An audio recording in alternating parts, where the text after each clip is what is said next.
All right, Mayor, we got everyone on. I think we're all Everybody set. on that needs to be on here? That's correct. Okay. Welcome to the virtual October board work session. It's Tuesday, October 27th, 2020, and it is, I don't have my time. Oh, here I do it here. 7:02.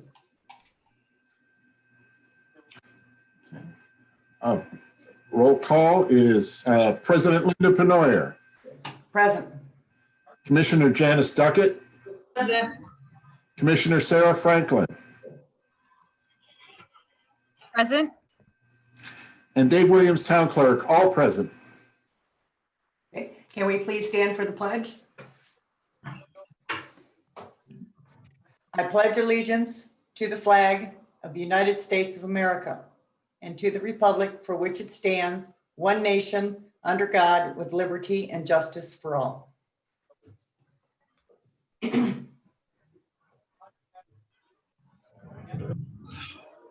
Okay, the first item on the agenda is the code violation appeal. And I believe Mr. Bontrager is on board here. I am. Can everybody hear me okay? Yes, thank you. Great. Thank you to the commissioners, all of you, Sarah, Linda, Janice, for hearing the appeal. I got COVID on September 4th, which was 2 days after my first notice of this. I tested positive on the 11th. I got back to work part-time 2 weeks ago and full-time last week. I'm still not 100% physically, but I'm asking if the board would consider extending the time period for the 7-day notice that was given on the 2nd of September to give me until at the end of next week to resolve the issues on the property.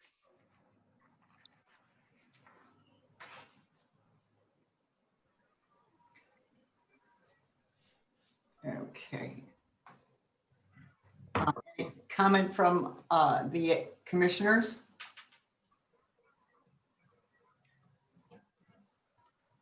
I do, of course I have some questions, but I do understand the situation at this time. I'm definitely sorry to hear that you've had to deal with this COVID situation. So you were saying until the end of next week? Is that what you were saying? Can you repeat that part? I kind of missed it, Mr. Contract. Yes, that's what I'm asking for. I'm asking for additional time to correct the things because I'm physically not 100% yet. Yes, that's understandable. Yes. So how much time were you thinking that you at this point that you'll need? I think by Friday, the 6th of November, I should be fine. I got the front flower beds at my porch done. I got some of the stuff out of the yard over the last week. I think another week or 10 days, I should get the rest of the stuff out. Okay.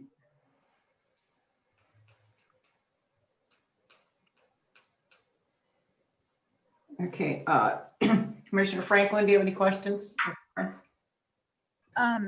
So I just to clarify, all that is being requested is an extension in the time, and after the 6th, I think was the day he just Yes. said, Mr. Brattinger, then you would have everything abated moving forward. Correct. Is that what you're saying? Yes, correct. I guess that's my question. I know that this has been going on for a while. I guess I'm wondering if Vicky, you have any concerns or anything that we should know other than what was in the packet? Everything was there in the packet as I had expressed. There were notifications that were sent out to Mr. Bontrager ever since dated from March. Okay. Yeah.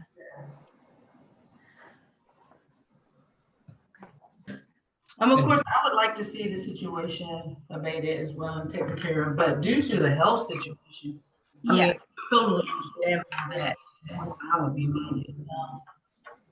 Just, at least, I mean, with the November 6th timeframe, I think that's fair. I mean, if you're not able to physically do it, you're not able to physically make it happen. And commissioners, I would just maybe recommend considering till Monday, the 9th. Normally our practice is that we extend it. If the violation's by Friday, we just give them the weekend as well. So if you were to set an extension, perhaps Monday, the 9th at 9 a.m. okay. Thank you, Kyle. Mhm. Yeah, I think given the health situation, I would be inclined to give the extended time.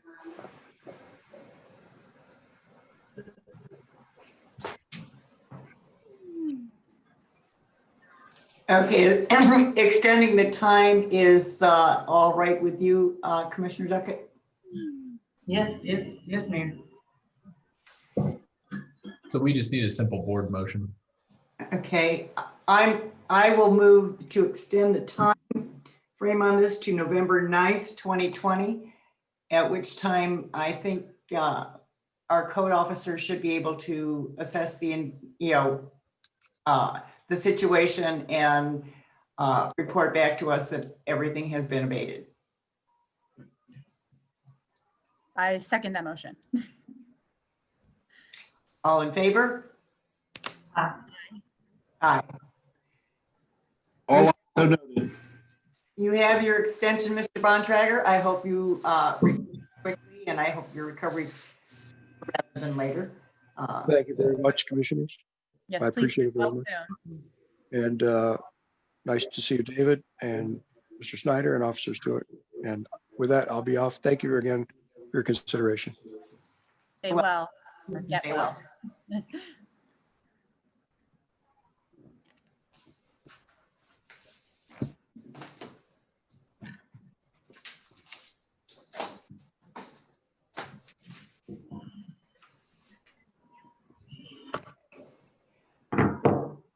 The next item on the agenda is the healthcare broker RFP.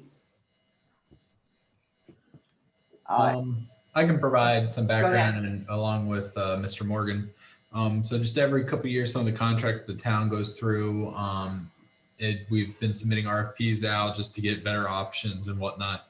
And one thing that came up that's been in discussion is a new healthcare broker. The current broker we've had for a couple of years now with Blue Cross Blue Shield. And I know, and just with talking to Mr. Morgan, we're just looking at some options of more local companies. The current one's based in Maryland, but a couple counties away, I believe. And we've talked to a couple closer local minority owned healthcare broker firms that not only offer healthcare brokerage, but they also offer a wide variety of other insurance and some even HR benefits and as well. So it could all be under one roof just to reevaluate the broker situation.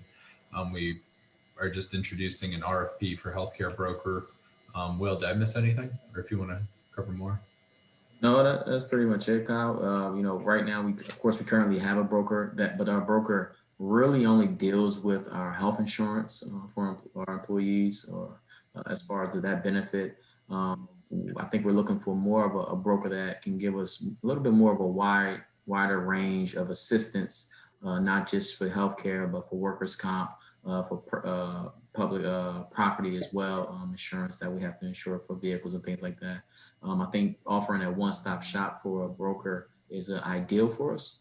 Like Kyle had mentioned, we have spoke to some potential brokers that I think will look to put in a bid or put in a proposal once, or if it is approved by the Board of Commissioners. But I think holistically, this most certainly will help in the long haul as far as looking or shopping for other carriers for our benefits. And again, as mentioned, as we look to revamp and kind of bring up the code of some of the HR items that we have outstanding that are to be discussed, I think that they have enough expertise to assist with that as well.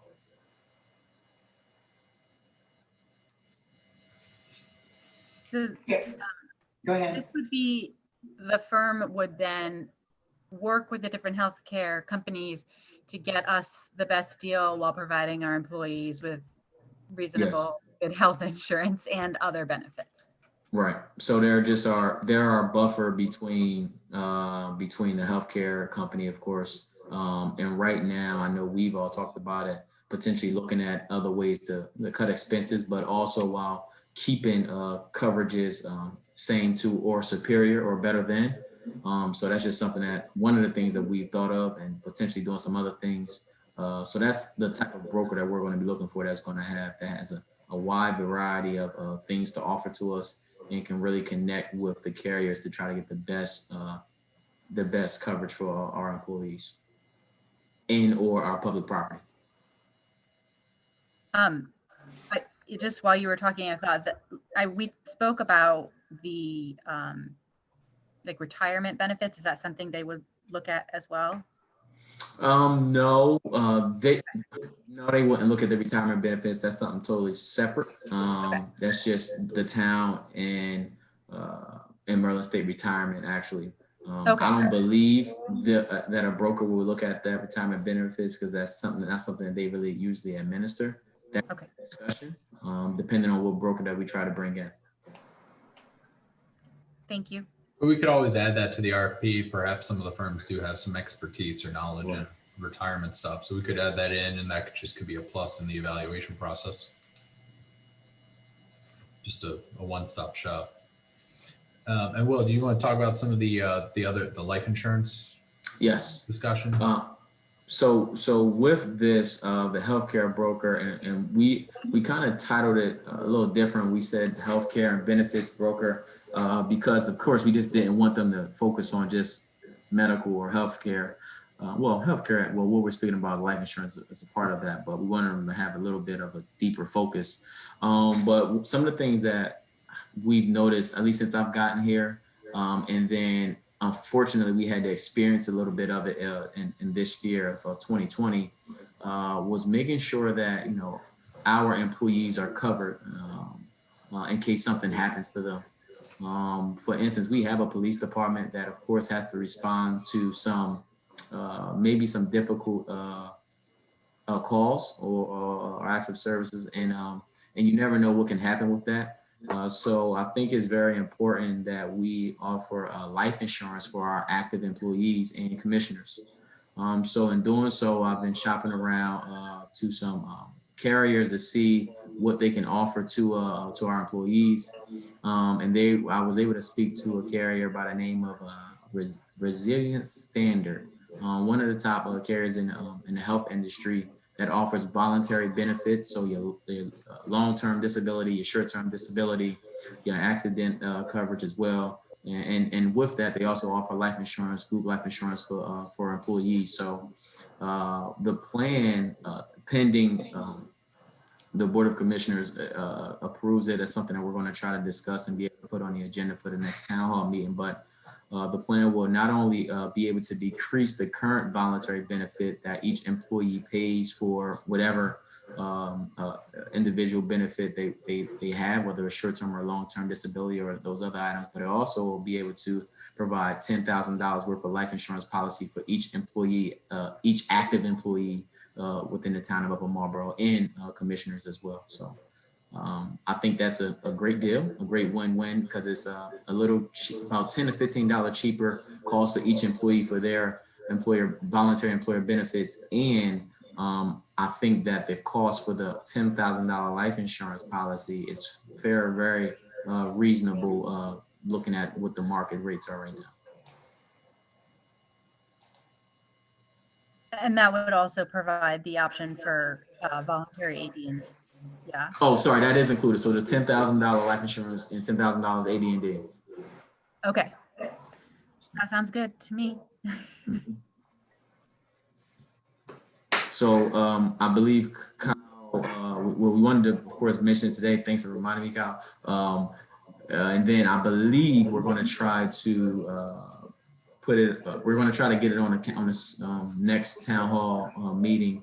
And having my discussion with them this morning, they talked to me about the enrollment period, and they would like and I would too, to try to get all of the employees and all of the census data over to them by December 1st, or signing a contract for December 1st. That way our employees can be covered by then. And of course, currently right now, well, okay, we're all employees here. Currently right now, we don't have any coverage for the town hall for any employees and or commissioners. So I just want to make sure it was just us on here. Yeah, and this is definitely what happened when Commissioner Leonard passed away. We didn't have anything for her. Correct. Or for her family, nothing to offer on the, and then that just got us thinking our public works people are out there, police officers could, like, we got to be able to do something Right. in the event of something, just something to take care of them. So this is definitely a first step, at least. And maybe as we grow and annex, we can maybe increase the policy or have different stipulations on the duty versus off duty and stuff like that. So. And take it from one who knows, you never know what can happen, and you need to be ready. And anything we can help with our employees to be able to do that for their families would be, I'm sure, greatly appreciated. And I think we should go forward with that.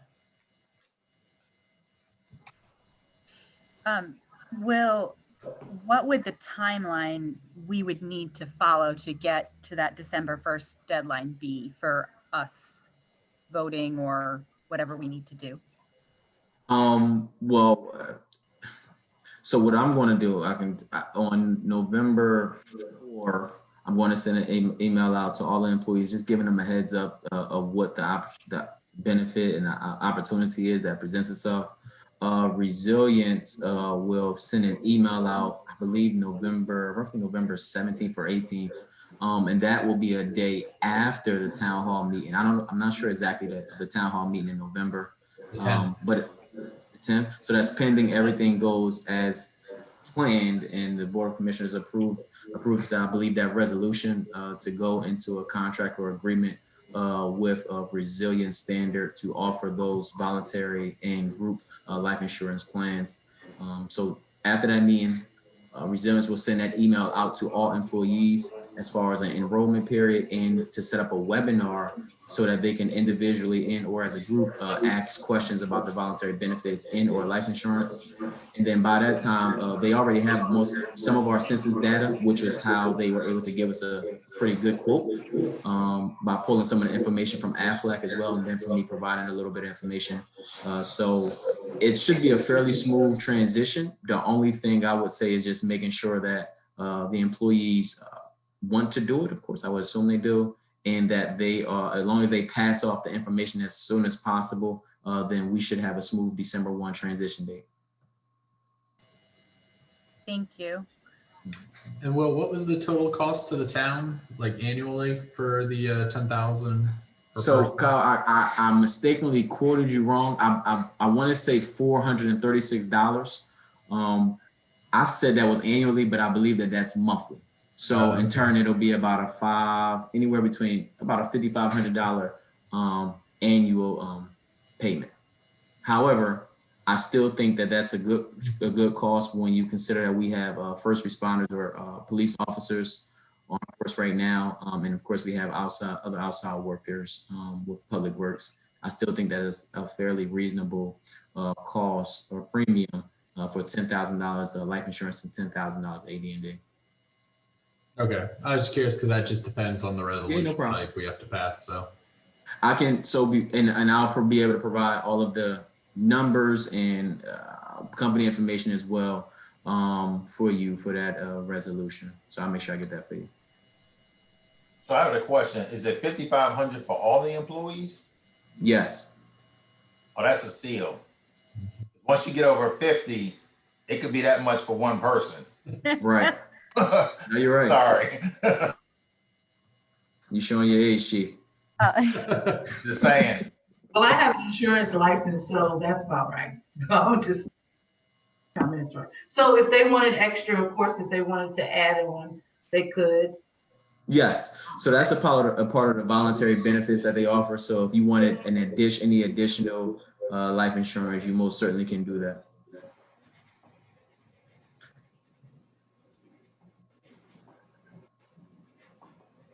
And some people, and employees may, the reason I say that is because, for instance, I'll just say I have, I think, accidental insurance with AFLAC, which is the current voluntary benefit that we offer for employees.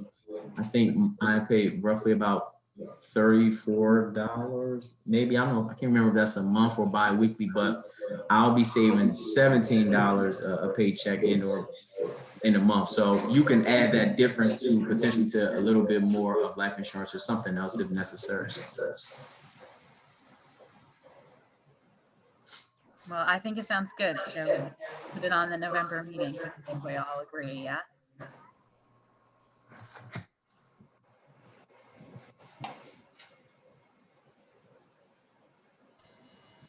All right, that works. Any other questions or?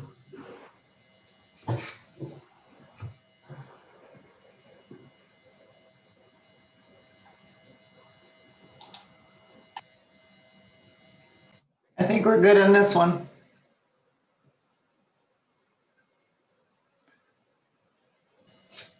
Next on the agenda is sustainable policies. Kyle, can you give us a synopsis of what's going on with this? I know we have some of them already in place to a certain extent. Sure, absolutely. So this is in part with the town's partnership with the Maryland Energy Administration for our sustainable sustainable communities. There's a lot of sustainable words. Our sustainable energy communities program that we have with them, and we have the grant program with them in which the solar panels are being funded by. And also Chief and I are working on the electric code car replacement program grant that they have going. But part of that agreement is we have to have some sustainable policies in place, some basic policies. So the two are the transportation petroleum reduction policy. And then the other one is the energy efficiency policy to put in place. We were provided some baseline policies by the state, which is what you kind of see here. That's why they're kind of half adapted into the town's language. We just want to see if the board wanted to move forward with them or if had any initial comments, and then we could clean them up and put them up for either introduction or passage, however quickly the board wants to move forward. There's no funding being expended, so it would just be they'd both be adopted by resolution and can move forward with that. But I just want to see if there's any questions on the policies or anything like that that I could try and answer. At this time, both of those policies are right in line with the direction we're trying to move the town with sustainable communities and sustainable Maryland. Along with, I'm sure the green team will be happy to see it. Yeah, they touch a lot of the different, I guess, initiatives that the town's doing, kind of helps bring it together. And they're pretty simple. Just start to take, these are the basic ones, and we can enhance off of them, add anti-idling policies and whatnot. Energy efficiency, thankfully, Town Hall is already pretty well upgraded with its energy efficiency capabilities with the LEDs and the sky tunnels and the time sensors for the lights and all that. So we're light years ahead of a lot of other municipalities coming into the program, which is why we're able to focus on like solar panels and electric vehicles and stuff instead of energy audits and upgrading the HVAC unit or LED conversions. So that's good, a plus on our part coming into this program. Kyle, do you see, since these policies are under the same kind of umbrella, can't they be in the same resolution? Both of these, yeah, would probably be adopted by the same resolution. I would recommend instead of having a bunch of different ones. I think these are good policies. I sent you like a draft mock-up where I saw like some of that language that was still in from it being a draft. Yeah. So that was the only really I don't really have anything substantive except for I have a question when we get to the Tree City one, but we're not there yet, are we? No, yeah, it's kind of, I kind of split it up two parts on here. I put it one memo together to keep it simple, but two different slides.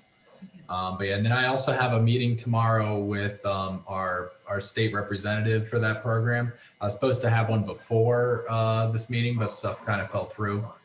So that's where I'm going to go over the policies again with him, where we stand on the different projects, and I'll have a good update at the November town meeting.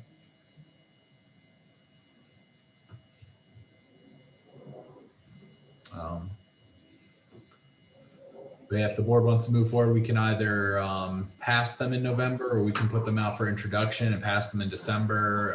It's kind of, he advised, as long as we get them done by the end of the year, that's where we want to go. Okay, at this point, I think a consensus is that we move forward in that direction. Am I correct in that, commissioners? Yes.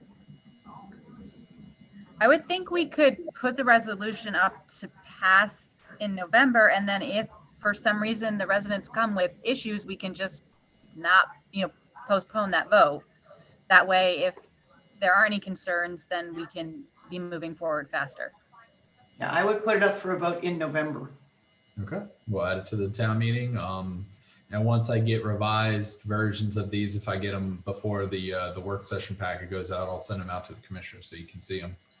But we just got to run through MEA and then the town attorney with the resolution, and then we'll have them ready to go. Okay, sounds good. All right, moving right along. Okay, here you go, Sarah. The next agenda item is Tree City USA. So this is something that's been on the town to-do list for a while. Because of COVID, they've actually dropped one of the requirements, the Arbor Day Proclamation. So we don't have to wait for Arbor Day anymore. But pretty much this is through the Arbor Day Foundation. It's a designation that a lot of the area municipalities have. You'll see them on their entrance signs. And then every year that you qualify for Tree City USA, you get a new sticker that says how many years you've been in the program. But it's a strong partnership with Arbor Day, and you can start doing the kind of the tree plantings and the tree upkeep and whatnot. And there's 3 requirements to join. One is you have to have an ordinance in place, which we have a very rough draft ordinance in the packet, because I just want to get some guidance on the board about where you may want to go with it. The second part is you have to have either a tree board, if you're a large enough municipality where you have a group of people who meet quarterly or bi-monthly just to discuss the tree issues and hear them, kind of at like an appeal board or something like that. Or you can just designate a town staff person. A lot of places just designate their public works department or someone in their public works department who already upkeep with the trees with that. So that's one of the options the town has. The third requirement is that you have a $2 per capita budget for tree care. So in our case, at 600 or 700 residents, about $1,400. And I just recommend that we kind of just take that or redesignate some of the money in the town beautification line item, which is about at least $10,000. And not that that's coming out of that budget line item, but we're kind of earmarking it for its purpose, because that's where, if we do tree work, it's coming out of that line item anyways. But it will be kind of earmarked, but can be used for pretty much anything. And then of course the fourth is the proclamation, which is waived this year. But we have to have this in by December 31st if we want to qualify for this year. So that's why I kind of put it before the board if we want to move forward. And then I also put that draft of the urban forest ordinance that kind of took from some of the other municipalities and tweaked it. And I think that's where Commissioner Franklin had her question.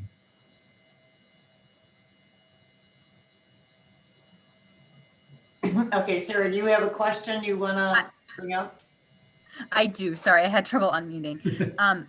So you answered my original question, but I just want to clarify so that we don't expect this to actually cost us anything more than we're already spending. No. Yeah, we just have to kind of redirect some of the funds or kind of redesignate some of the funds, but say it's coming out of that line item. So it's not like we have to spend $1,400 a year on tree care. We just kind of have to earmark it, but it can be used for other stuff. So that's why the beautification line item is perfect, because it incorporates tree care anyways, and any plantings or something we have to do, that's where it would come out of.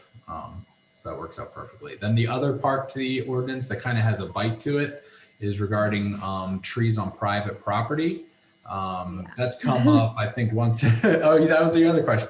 That's come up once or twice. It's not in the residential property standards ordinance, like dead or diseased tree, because it kind of always came under an urban forest ordinance. So we've never had a requirement or a violation for that to enforce. And we had some complaints of dead trees on properties, dropping limbs on neighbors' yards and whatnot. So that's where the enforcement aspect would this be, which would be a last resort, hopefully, would be that if someone does have a dead diseased tree that's causing issues, if it's in the middle of the yard and no one's complained about it, obviously that's a completely different scenario. But if it is causing a burden on the neighbors and we've gotten those complaints, that this would kind of give us some leverage to act. But it's not like a 30 or 15-day time frame. I do believe it should be, or should at least be like a 90-day requirement to get stuff fixed, just because of taking down a tree isn't something you can usually do in a day. But that was the other aspect of the ordinance that is usually seen, but that's up to the commissioners want to include that.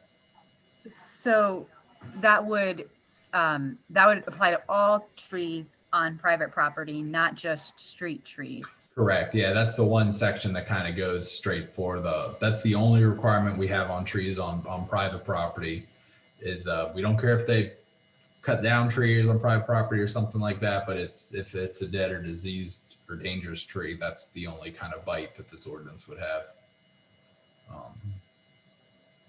And are we imposing additional requirements on the street trees for people? The people who own them, no, it's pretty much just guidance for the public works and how they kind of prune trees, anything that hangs into the right of way or on public property. Just trying to anticipate resident Yep. concerns. No, absolutely. I support the tree ordinance. No, but yeah, but you're hitting the parts that the sticky parts of it. Yeah. So I have a question. So if there is a tree or diseased tree, then who would be writing or notifying the resident that they need to trim the tree, cut the tree, whatever the situation is? Yep, absolutely. So if it's a dead or diseased tree, it would come out of the code officer, would be working with that and probably with partnership with Public Works. But if it's truly like in their backyard or something, not along any public right of way, that would be, and we've gotten complaints and it went to the code officer, it would be the code officer who'd write it. So this would actually, there's a couple ordinances that fall under the jurisdiction of the code officer. And this would become one of them, like the residential property standards, commercial property standards, building and permitting, and now urban forest for just that one section. Mm-hmm. And so about the 5-member board, so you said in addition, or we could, instead of just having a 5-member board, the other option is to allow or have Public Works pretty much oversee that. Is that what you were saying? Correct, Commissioner. Yeah, you designate the public works superintendent as part of his duties would be the town's forest representative, and would help with the tree designations and stuff like that. Because they normally handle it anyways. You said they do handle that already anyway? They're the ones who do work on right-of-way trees anyways. Right. Yeah. But so I was wondering, so if that's the case, I mean, because I was just wondering, making sure that it's not anything additional that we're taxing them to keep up with, and if it's not something that they do consistently. I know they trim trees and do things like that, but it could, I don't know what the scope of that looks like once we start planting trees, once we start purchasing trees, or whatever the case is. So my thought is also, if you had a board, or even if you don't have a board, maybe there's some way that we can incorporate an opportunity for this to be a volunteer opportunity for, of course, the town. We want to try to get the town involved in something, but I'm thinking about students. This could also be an opportunity for students to get their community hours in. Yeah, that So could if be you're something. helping out with, helping out with some of this work during the weekend or things or whatever the time that they do have, just giving them some projects to do to get some community hours in, you know? No, absolutely. Yeah, that's a thought. And I have Mr. Bonds on the call, so he can. I talked to him about this before I present to the board, just to make sure I wasn't throwing him into a situation. Darnell, do you have anything you wanna add to it, or just on you kind of being volunteered for this? Mhm. Well, hello. Did you get your tree but merit badge in Boy Scouts? Not at all. You did? Um, Oh, you're not at gonna all. get one now. I'm very good at, trimming, pruning, taking down trees, planting, but as far as knowing the health of a tree, that's not really my forte, but I would be glad to assist someone in this duty. But if we don't have volunteers, then of course. And one thing we could always do is partner with Park and Planning, because they have arborists on staff. Because Yes. a lot of small municipalities do not have any, like maybe larger, like Laurel, Bowie, Green, but they have a public works department. They probably have a section of their public works department dedicated to tree trimming, and they have a bucket truck and whatnot. But a lot of the smaller ones, they partner with Park and Planning's arborists, who can, if we do have a diseased tree, or we're trying to figure out what the status is, we can just call them out to have come look at it. Or a private company. I know we have Green Tree we've used a lot. So it's kind of just a coordinator more than making decisions and and testifying or whatever. Now, there are resources available to us if it comes down to, is this tree something we need to save or can be saved? And that type of thing. There are people within the county that can assist us with that through Park and Planning. And I think there is another in the Department of Environment. Yep. Yes, people. We had an arborist help us out on an issue on Elm Street when that was being redone. Oh, yeah. Mhm. So just a side thought, this isn't going to put any liability on Darnell himself or additional liability on the town that we should be thinking about. I definitely don't want to be putting liability on employees. No, yeah. No, absolutely. So we're supposed to, the town's job is to maintain the right of way to begin with. So that all falls under our insurance company and whatnot. If anything, this would kind of just, it's not like you're making decisions or anything like that. Like I said, it's really just coordinating an effort to bring specialists out if needed to see if a tree needs to come down, or planting trees and getting plans for that. So I don't think there should be any undue hardship. That's something we can reach out to the Arbor Day Foundation to find out, or some other municipalities, and see what their experiences with this are. And That would also, We could just make sure that there's, where our insurance covers it, and our insurance covers Darnell if he would personally have any potential liability. We shouldn't be, putting him in a situation like that. So, Absolutely, yeah. and then the other question was, if we have to take a tree down on public property, is Public Works is going to take down a tree, or we're going to get a company that takes down trees? No, we've like, for the instance, a good example of that is the playground project. We built in a $10,000 budget for tree removal, because we do have a couple trees that are leaning. Obviously, if it's a small sapling or something, Public Works can take it down, but that would be Darnell's call. Is, yeah, we can get that, or nope, yep, we need a company. So like I said, like when the tree fell on on Church Street, even though it's blocked road, our Public Works crews could not handle that, so we called in Green Tree, which is a local company. I think In-Town Resident owns it, and they came out and took care of it. They're certified. So it's on Darnell's call, but he's pretty good. If it's a small tree, we can take care of it. But yeah, anything, I'd say over 30 feet, Darnell, or 6 inches in diameter is, yeah, that's a phone call. pretty much anything over a foot, maybe a foot and a half in diameter, Oh, that's bigger than that. would go to Green Tree.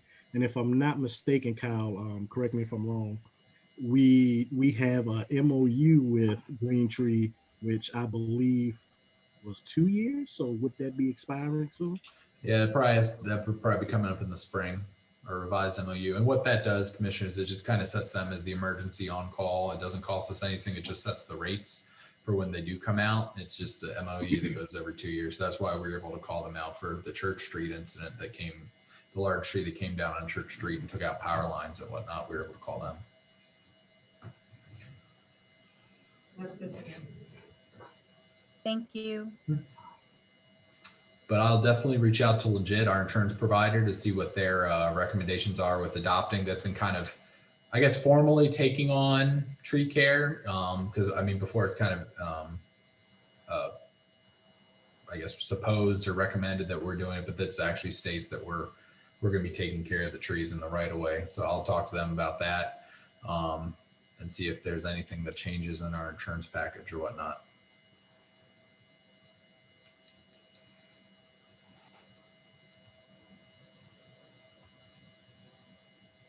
Okay, any other questions or comments? So what we can do is we'll clean it up. We'll change it to designate the public works superintendent as the tree person, clearly say that the violation part will fall on the code officer, and send it to Attorney Best for review, and then we'll put it up for introduction. It's an ordinance, so we have to introduce it and then pass it at the December town meeting. And then we'll submit our application to Tree City USA and we'll get some signs. I'm sorry, I stepped away for a moment. Are we going the route with seeing if we get volunteers first, or is it Good point. coming straight to me? So we could word it, trying to think. We could word it that if there is no tree board or volunteers in place, that it would fall on the public works superintendent. Okay. If we want to look at language, something like that, because hopefully as we annex and grow and get more people in, that'd be another committee that people could be a part of if they like gardening. And it's very, I can't see this meeting more than planning Arbor Days or tree things, and working probably closely with the green team, or maybe a subcommittee of the green team or something like that. So we could, I could see if we could word it where if we don't happen to have anyone or any volunteers at the time, then it would be the public works superintendent. But then if we do, the public works superintendent would be the town liaison to the committee or something, just to keep that, give them some help. Gotcha. I think that's a good way to let us do both things depending on what volunteer level we have. And nope, it's gone. I'll email you back. Let me make a note of that. Give me 1 sec.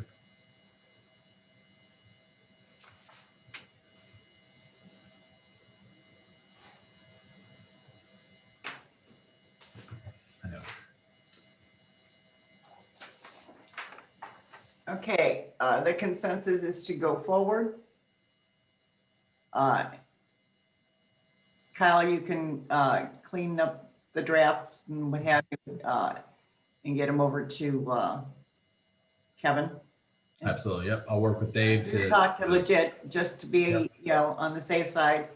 I would like to see if we can put the word out for volunteers.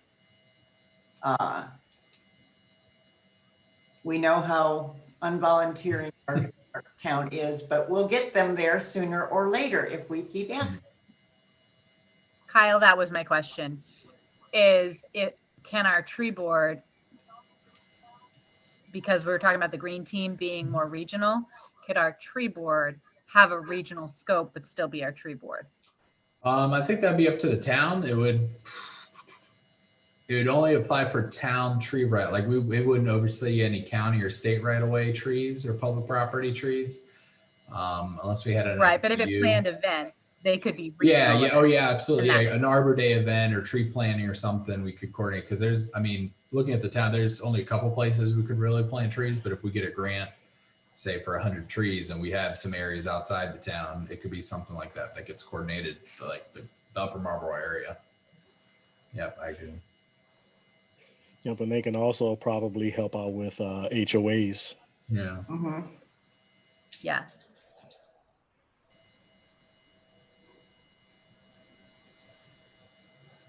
Just an item of interest, when I first moved to the county, I did a tour through Park and Planning of centurion trees, and I always wondered if there were any 100-year-old trees in the wooded areas or maybe even on some properties in this area. But I just thought I'd throw that out there, that I thought that would be a great draw if we also had. We have a number of record holders. Yes, the Claggets have the largest magnolia tree in the state.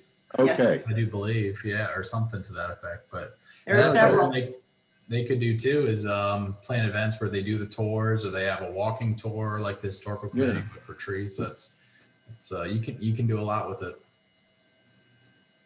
Great. I mean, there's another record holder on Elm Street, Yes. mistaken. And you make that. More than people realize as far as trees around here. We have a good number of them within the town limits. So another thing we could add to our tourism list. And there's just a lot of resources for this at the county, local, and the state and federal level. The Maryland Forestry Service that does the record keeping trees and all that. I mean, there's just so many resources that can be tapped in with the volunteers or with Darnell that, or it opens it up to us to do so. And I think this is also points to the green team and Sustainable Maryland. If I'm Yes, not mistaken, it also adds to our certification for that. Yes, we should stick it on the agenda for the December 2nd meeting, Kyle. Will do.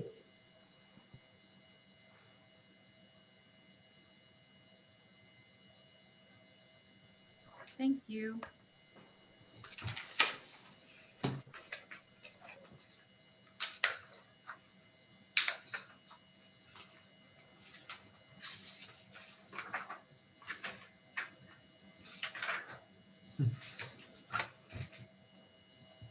All right. The handbook next, yeah? A next agenda item is the employee handbook. Yeah, so Will and I this is another project we're working on. We appreciate the commissioners' feedback in that. We're incorporating it into the draft of the handbook.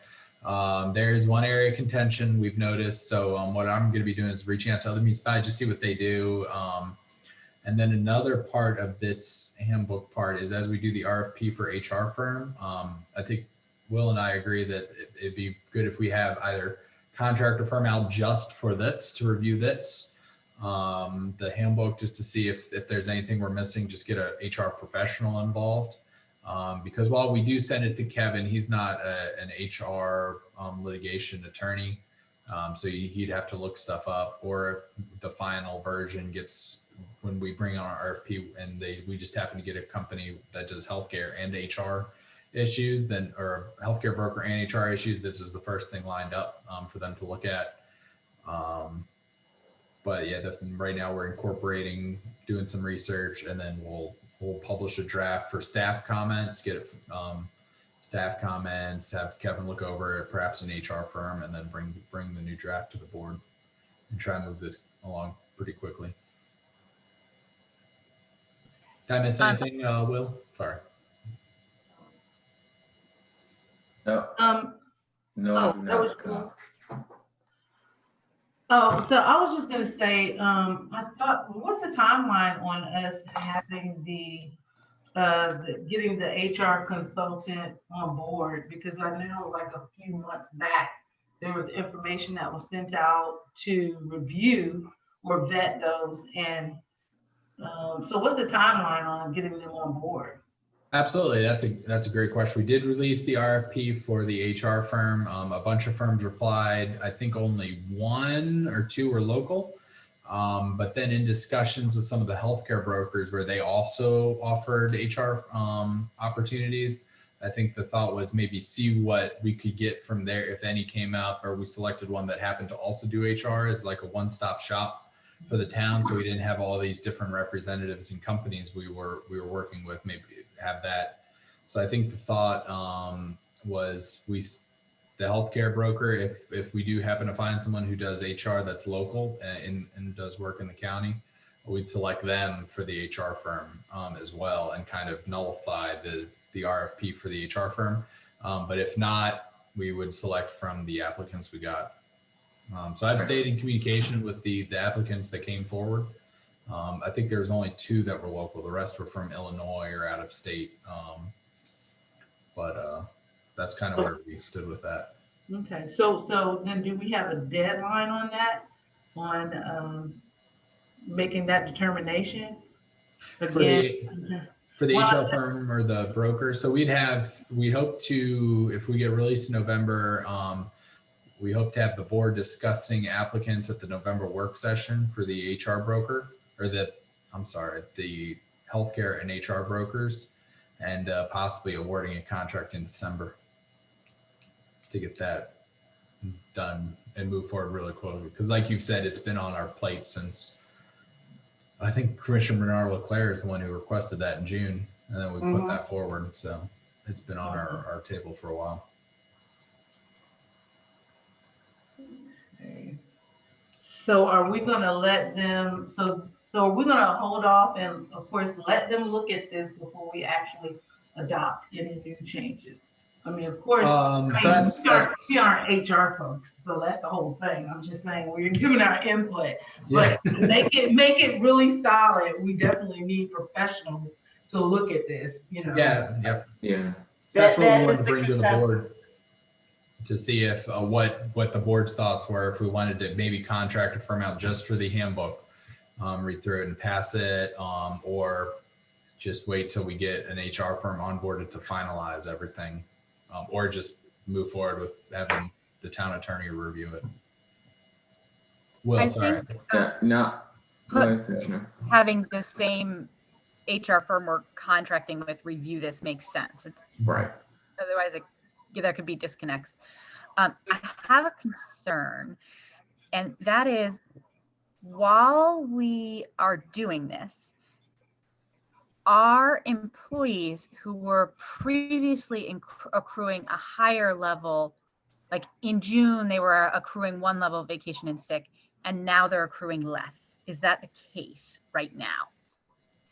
That is, yeah, that would be true. Yes. I guess what we could do is pass a temporary resolution if we have the vacation and sick leave accruals down, and that's not an issue for the board. We could pass that now temporarily until the handbook's done. I think it'd just be a one part. It's kind of piecemealing it, but at the same time, or yeah, I'm not comfortable with us having taken benefits away from employees. Like that just. Yeah, because we did go. I don't want to leave them without those benefits for any longer than. Well, I don't want to leave them without those benefits at all. Yeah. So. Right. Or we could retroactively add them. I was going to say, yeah, can we pass something and then retroactively do it so that everyone is getting what they were getting what they were expecting to get when they were hired, basically. Will, can we do that? I have a question. So, if we retroactive, are you saying dated back to when we changed it from, I believe, I think it was 5 and 4 accruable hours per pay period. And I think it's down to 3.08, I believe now. Are we saying to retro it back, I guess 30 to 60 days ago, and go back and change it to what they should have been accruing? Or just add hours that they've missed, the 1 hour, or 1.2 hours that they missed a week, and just adding that back in. Yeah. And if then ADP won't do that math, Will, I can do it for you. Yeah, I mean, ADP won't do it, but it's math that I have to do. If you want me to do it so you don't have more things to do. No, I mean, I can do it. I just have to go back and see, just make sure when it was cut off, obviously how many pay periods was in between that time. And so it's really not hard. I just have to go back to make sure. Thank you. So we can have that legislation to pass in November? We could, yeah, if the board wants to do something like that, just a temporary resolution to kind of fill the gap for the month, maybe month and a half. Because that is one of the reasons we're trying to push the handbook through, because it affects me. So, so trying to push that through, but at the same time, not rushing through anything. So that kind of eliminates the one thing we're rushing, or the one reason we're rushing. Employees on the call, are there any other things that you're concerned about not being there while we're doing this process?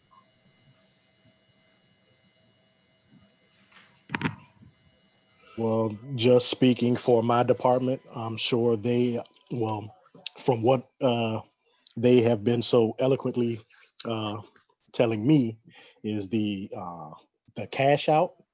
I don't think anyone's looking to cash out now. I believe they just in the future edition of the handbook, they definitely would like to have that back.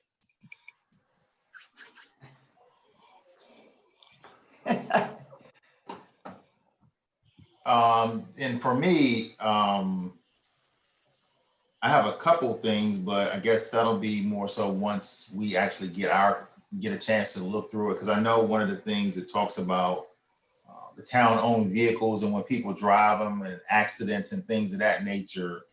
I guess this is not the appropriate time. I can address it once we get a chance to review it, and I'll put my comments in from that. But I think the lead thing is, it's kind of important, whereas, we were all hired under one and then it went back. So I think that's important to go back to what we were at least getting originally. Okay. Those of us who've been here for a real long time, remember it's gone from 3.08 hours per pay period or whatever. And then it moved up and then it went back. Things always change. While I have the board here, take into consideration when people started and how they feel about, I say the majority of employees now came in with the cash out policy, I believe, and better health plan, et cetera. But to me, just like how there are elections every 2 years, that's a constant. The change is constant. I've watched the employee handbook be developed. Started out with an intern from the University of Maryland, helping out the town. And then there were different subsequent revisions. And I think we're near a point now where I think if there's a way to make it more permanent or not so easily changed, but I guess that's always at the whim of elected officials, whether they change a whole system or not. But I just thought, while we're all here as a team, that's been the most disrupting thing of my job, was how many times all these things change so much. Yeah, and kind of to piggyback on what he just said, I think it just makes for a consistent balance for everybody. And actually, as we continue to grow and hire more people, I think having a consistent standard would help us in being able to hire qualified people to do certain things as opposed to going back and forth. And Mr. Dave's been here probably the longest, so he probably should be getting more than what we're getting. I mean, we shouldn't be getting the same as him when he's been here longer than I. To speak for myself, he's been here, 14 years. I shouldn't be getting the same amount of leave he is. And that's just being fair to him to this point.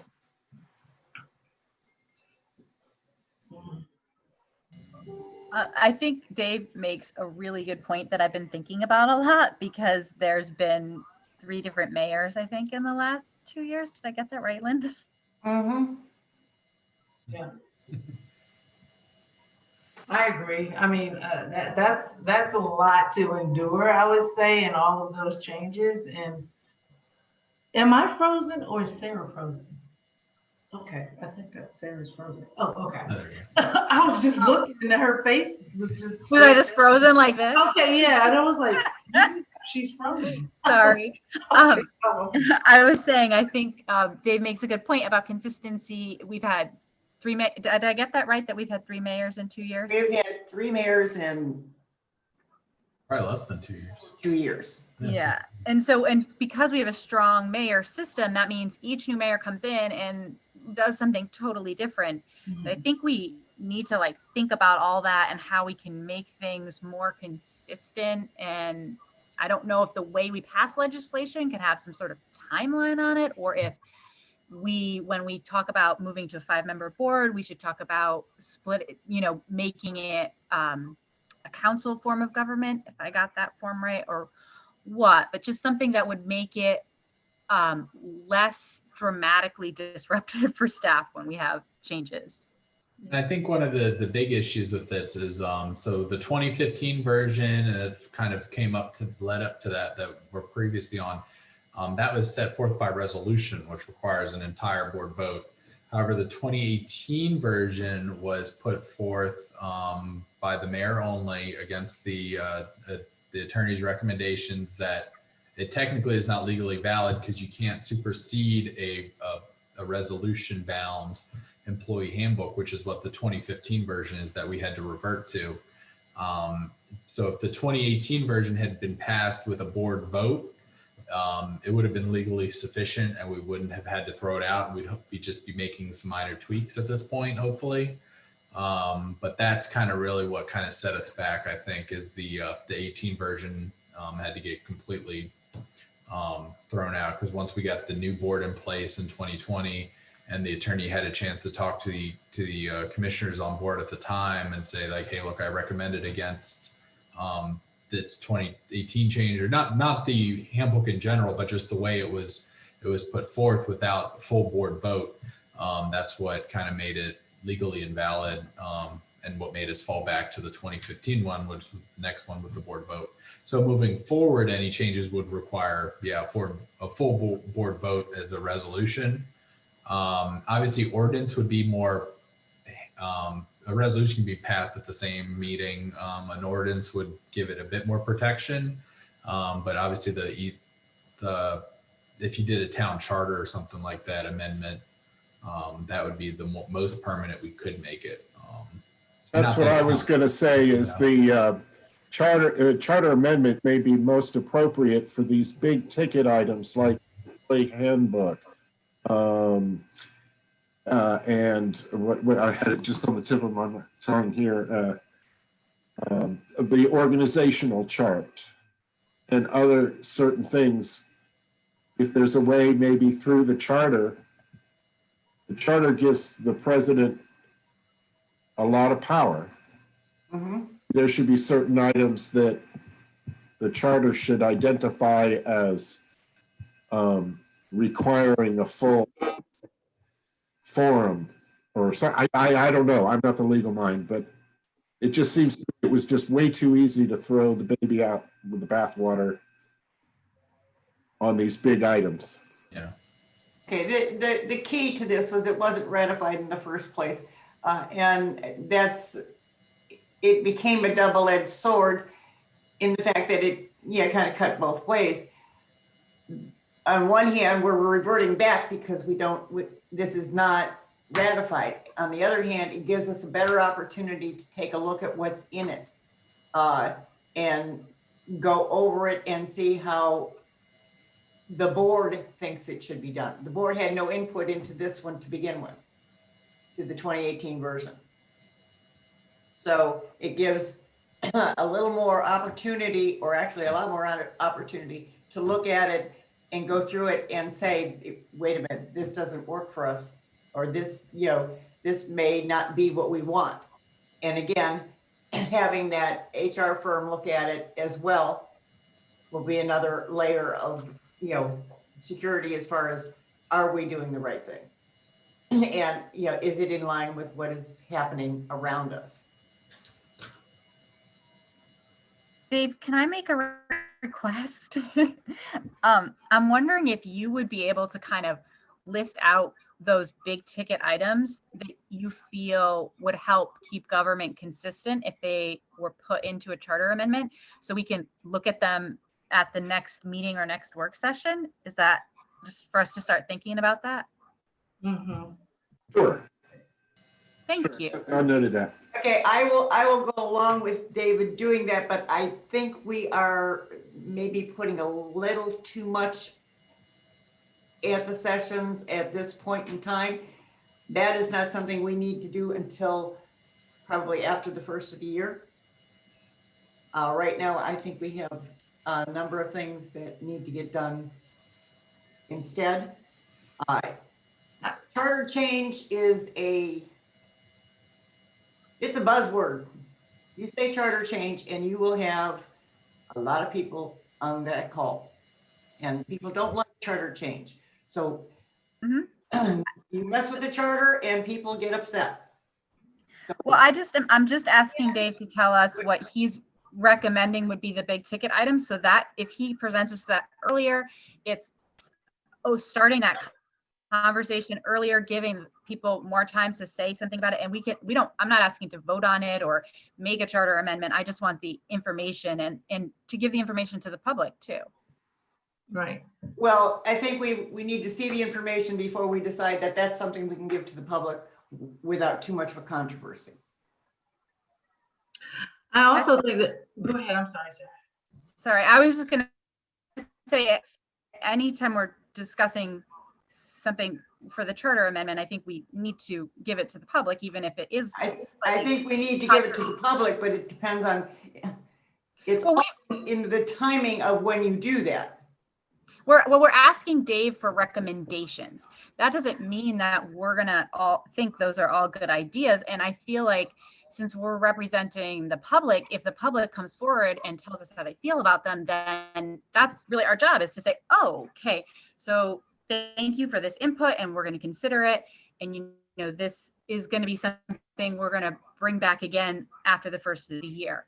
Or we'd love to hear more input at the first of the year. But I always want more information and more input. I'm here to serve all the residents of the town. And the more they have the opportunity to tell me what they think, then I think the better. Yeah, I would agree with that. I mean, I'd say the same thing. We're not asking for much, but in terms, I think this needs to kind of come to a full circle, and so that we can make some progress somewhere. I myself, just thinking about all the changes that have taken place, even since Mr. Dave has been here, this is like, I would say it's pretty brutal. You know, when you look at it, this is a lot of change. I mean, I've worked for organizations and never seen this much change. So, and so it needs to be solid. It needs to be something that, you know, as an employee, you can count on. I mean, this is the last thing that I think employees need to be concerned about, just coming to work every day under, you know, a condition where you don't know exactly where you stand as an employee. I think it's very fair. It's expected that we as a town and the people that represent the town make sure that we look out for the employees that run the town. So I think that just having that information, again, I support that, just to see where we need to go and what we need to tackle. And, you know, the people, when you say that people, when you say charter and, you know, maybe tweaking the charter, if folks get a little bit rattled, it's kind of like, well, my thought is, how much do you care about the people that actually run the town? So, I mean, if when they go to work or wherever they work, I'm sure they want to have fair policies. I'm sure they want to be treated well. I'm sure they want to have, it's competitive. They want to know these things. And so if you're against, like, if someone has a problem with making sure that the town employees are taken care of, then that raises a big red flag. It should raise a big red flag to us as the people that represent the employees and the town. We have to take care of our employees because we don't want to diminish morale. We don't want morale to suffer. We don't want the employees to suffer. So I think it's so very important that we take care of them no matter what. That's what we're here to represent. Also, upset involvement is still community involvement. Yes, it is. I'm just asking for timing. That is all I am asking for. I am not saying do not do it. I am not saying I am against it. What I am saying is timing is everything. We have an employee handbook to get through. And so I'm just asking for information, not like really a discussion. Is it better if Dave emails it to us and then we can talk about it? Like, all I want is information from Dave about his recommendations. And that's fine.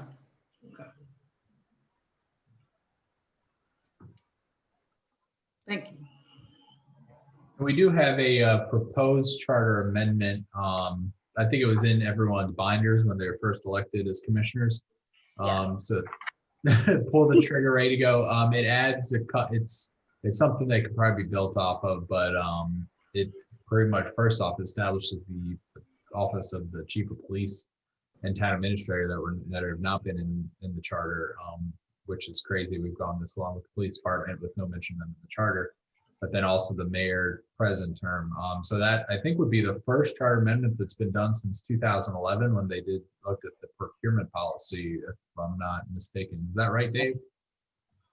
So most towns touch their charter once every 5 years, maybe minor adjustments here and there, but going on 10 years without touching the charters. It's a living document. But at the same, you gotta play with it, and like the attorney Beth said, you can't just throw the whole charter out and bring it. You got to piecemeal it in. So that's something to prioritize when you look at the charter, and maybe in the action plan, some of the charter amendments that need to be made over the next couple of years, because it is about a 90-day process, I do believe, for a charter amendment.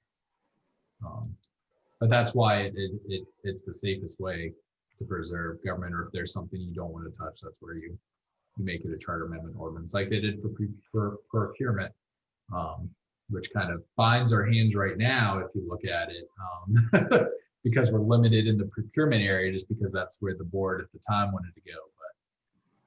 But Yeah, I mean, obviously doing a charter amendment every 5 years makes a lot of sense, and we do need to do it comprehensively.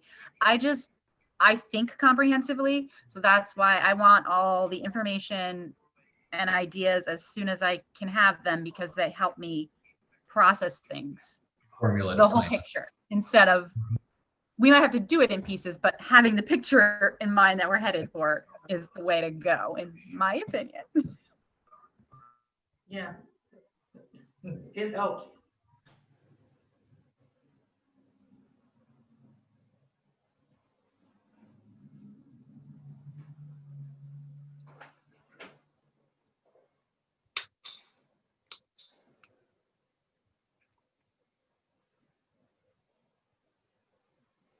Okay, Kyle, you will reach out to the adjoining municipalities regarding their cash outs and that kind in their policies as well. Yep, and then also prepare the vacation and sick time accruals. Yes. For the November town meeting. Let me just, while we're all here, just finalize some numbers. Give me 1 sec while I see what I pull accruals. Give me 1 sec.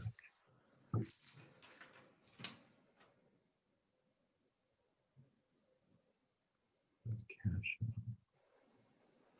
So I think Commissioner Frank, did you have any proposes on the accruals for a second vacation? Or I know Commissioner Duckett had it in hers. Right. Yeah, I sent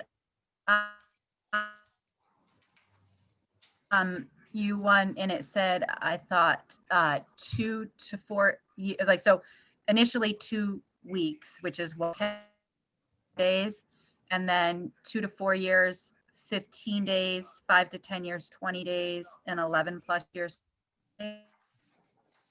Okay, Don't know how that, because the handbook says it's out by like 2000 instead of.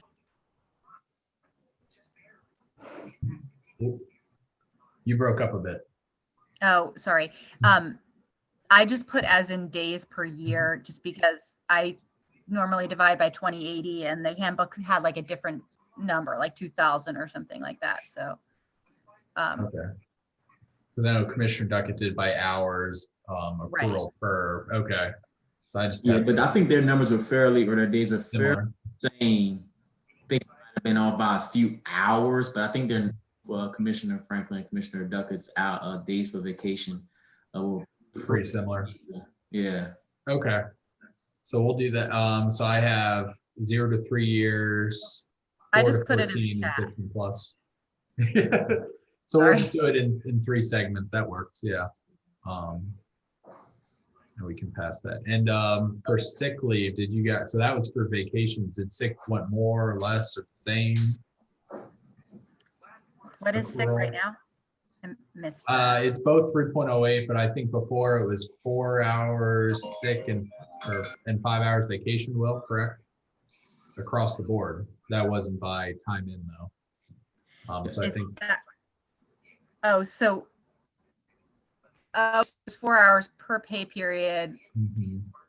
which was two weeks or 3 weeks of sick. I'm pulling up my calculator. Sorry, what was the question? So vacation was 5 hours of pay period and sick was 4 hours of pay period.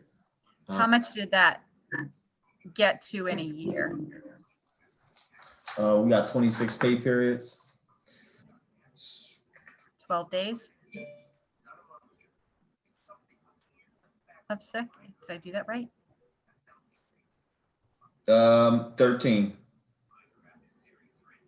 Give or take. I got 13. So can I just say one thing? Generally, industry kind of more like the industry standard. Sick leave is pretty much 4 hours or 4.5 hours across the board, and it doesn't change. The only thing that changes is generally your, we call it vacation here, but most places call it annual leave and sick leave.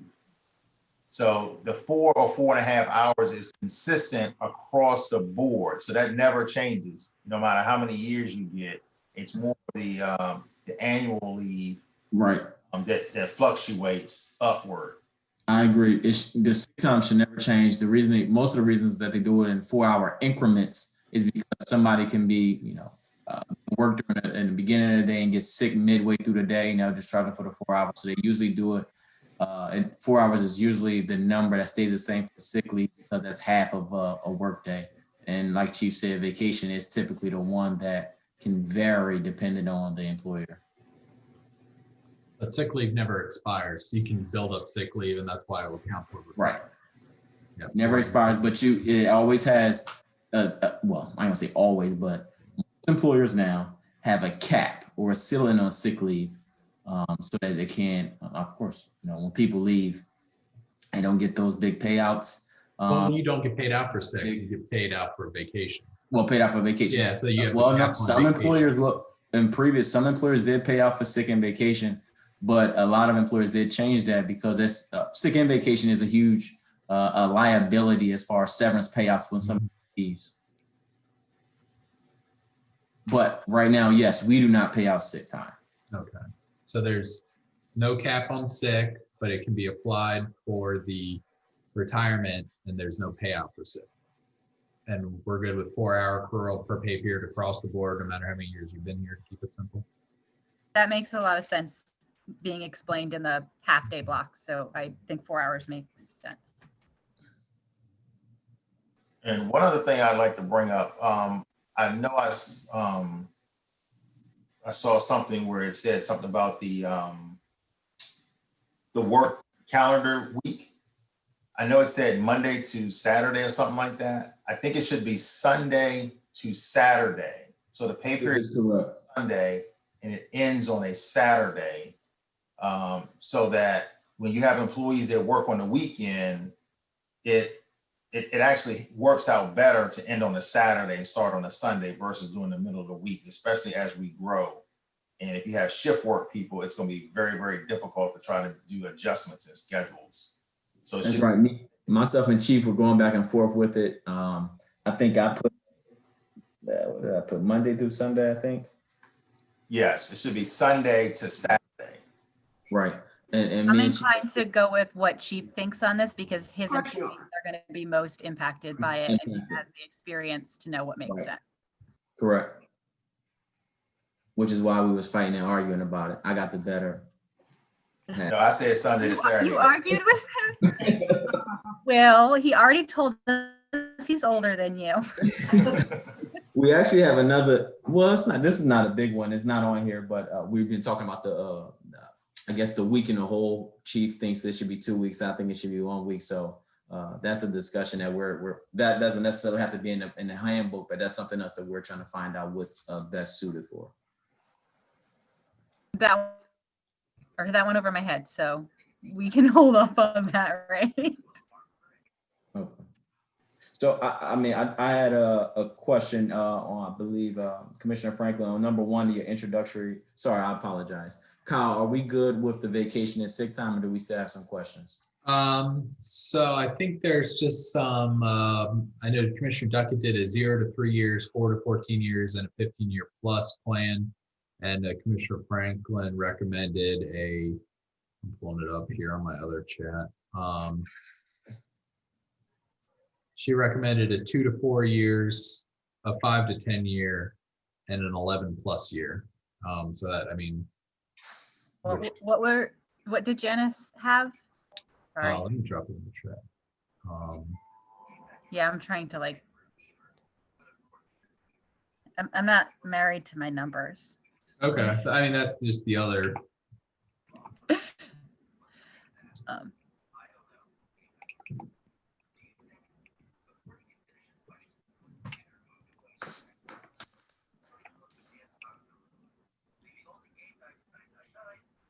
So the time's the same. It's just when people would qualify for it was the only difference between your two For each. commissions. But the time wise, like Will said, even though one was in days, one was in hours, accrual, they added up pretty well. So that the only thing is, when do you qualify for it? And I think Commissioner Franklin's was the Mine was like 4 years earlier. Does anyone have opinions? and that's Commissioner Franklin's was right there on the line too in the chat. So it's really just maybe a year off. Kind of the industry standard is more or less looking at it from on his view. It's more or less with Commissioner 0 to 3, 4 to 14, and 15 plus. Okay. More of a standard with most, I mean, not a lot of government agencies use. The days don't really fall into play because it's more the years of service, because you're honoring the person's years of service with the number of hours, so to speak. If that is more industry standard, then I think we should go with that. I was just kind of coming up with numbers that seemed reasonable to me. So. Yeah, they're pretty much the same. It's just how it's laid out. If you're coming from a federal government agency or a larger government, you're going to see the 0 to 3, 4 to 14, and 15 plus more so than what you had. It's all balancing out to be the same, but just the kind of way it reads, it's generally the second one versus the first one. Well, given where we're located, we should definitely make that easier for people. So let's go with Janice's years, unless Linda has something else. No, we can go with that. The only stipulation I have is the probationary period. I think we might have a problem there because I do not think we should be paying benefits during a probationary period. You mean like health insurance? Yes, that's exactly what I mean. That's costly in a probationary period. How could someone work without health insurance?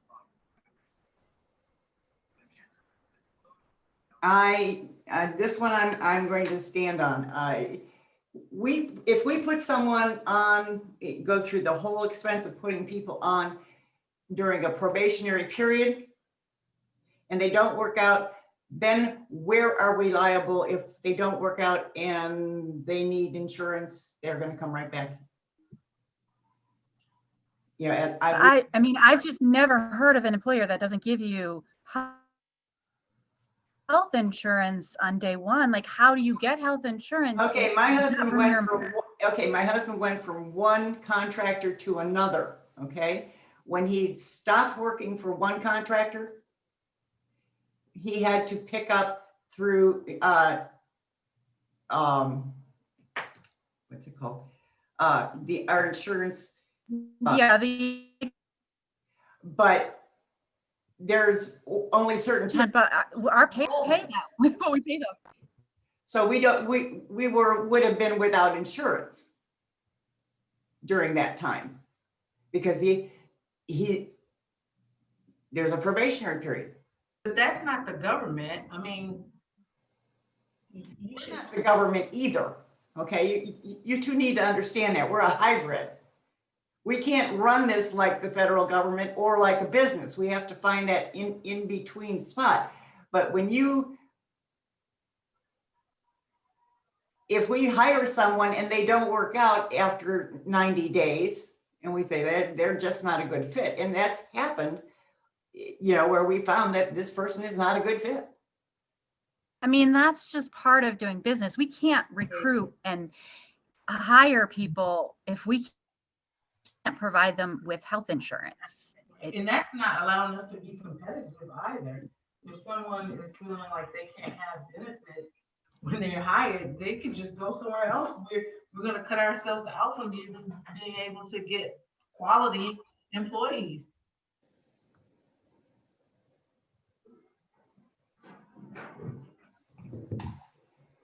Well, I just don't think that it's in our best interest to do that, not during a probationary period.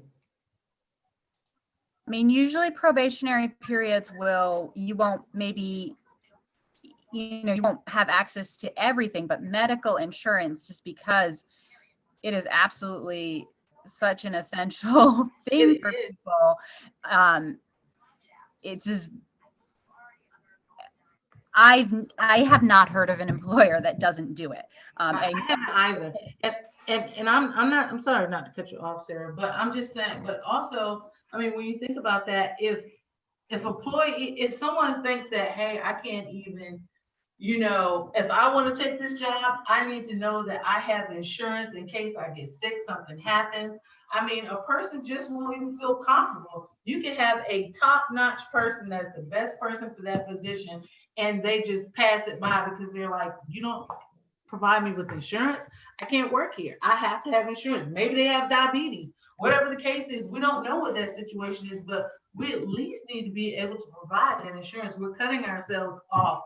We're actually cutting our legs from under us and not allowing ourselves to be able to have that quality, choose from that quality pool of employees by not having health insurance. I mean, that's just standard. I think it's also possible. I think there was a lot of turnover in the past, and this is part of why I'm thinking like pulling processes to maybe make hiring a board decision, except certain exceptions that would be part-time and wouldn't receive benefits anyway. Just because I think your concern is coming from when you have a strong mayor and a person who comes in to a strong mayor position and is going to do what they're going to do. There's not really protections for that for the town incurring those costs or for the employees incurring the ups and downs. And I think it's better to build in those protections so that, you have a board, 3 or 5 members, wherever it goes, who is thoughtfully considering each candidate. And you're going to have way less of this turnover and it not working out, because it's not one person hiring for everyone, it's everyone thoughtfully hiring. That's a good point. That's truly how it's done nowadays anyway, not just a one person hiring someone. You typically go before 3 people, 2 people, 3 people with multiple interviews. Might want to incorporate in like having certain staff members, but we don't have to figure that out right now. Well, like I said, that I just stated my position on that. I also don't think they should be accruing vacation or sick time during that time. As I said, I don't think they should get it paid out if they leave before that time, but I don't see why they shouldn't accrue it. I mean, to me, we're not giving a good employee or a good candidate, a qualified candidate, a reason to even work for the town. I mean, this is where I'm we're giving you what what we're I'm talking saying. about annexing. This is the, we have said, Well, I wasn't finished, but if we're talking about annexing, I'm saying if we want to be able to expand, and we're going to have good people on board. We have good people now.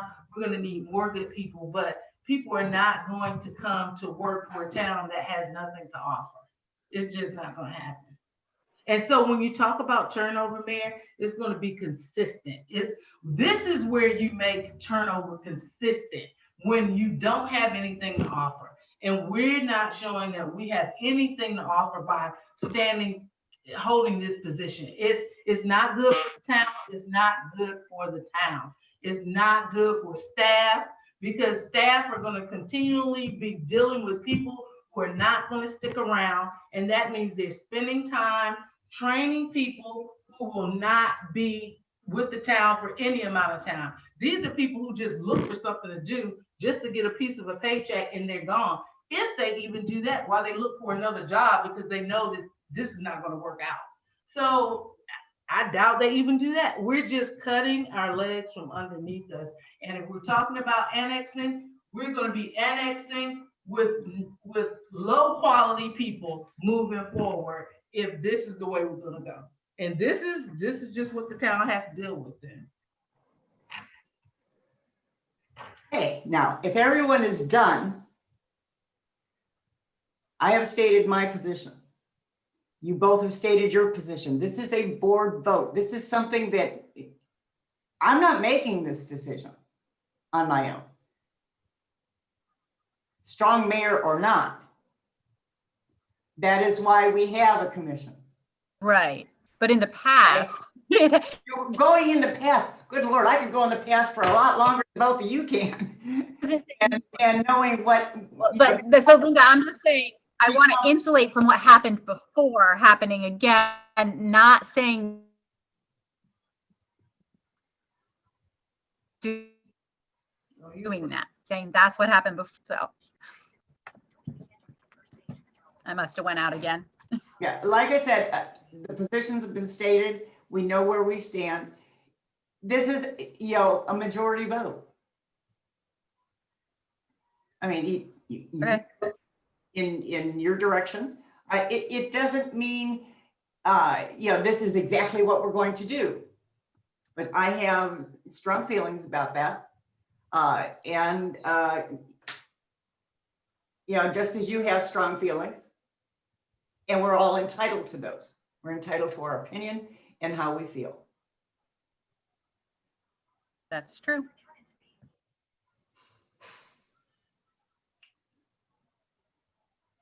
So the resolution I'll be drafting is just on the time accrual. So that second conversation, I guess, not incorporated, or just that'll be with the entire. Yeah, I think that's. Because I don't think I would want to hire anyone. Yeah, that's the before entire handbook's handbook. done anyways, so okay. With that, so I'll just prep the resolution based on for the temporary measure in place, which will become fully effective once the full employee handbook's done. So I'll draft that for the November work session. And just another note, the town. Yeah, and I think. Sorry. No, I was just going to say that an HR firm would be able to help elaborate on that as well. Yeah, absolutely. And just to touch on another thing that was talked about with the strong mayor, I know the board passed the personnel standards ordinance back in June, and that pretty much curbed the president's hiring powers, or kind of reined it in about as much as the charter would allow, because department heads had to go get fully vetted by the board. But it did allow for like a public works crew member could be hired without bringing it to the full board, but the board would be notified of the position being advertised. The budget, the board would have to authorize the budget for that position as well. So there's still some oversight on that part, and that was to kind of prevent what we're in now. And then obviously the handbook is the other part that's finished. We're kind of fixing the mess. And so that progress. I just want to emphasize that. So yeah, okay. Sounds good. Thanks, Kyle.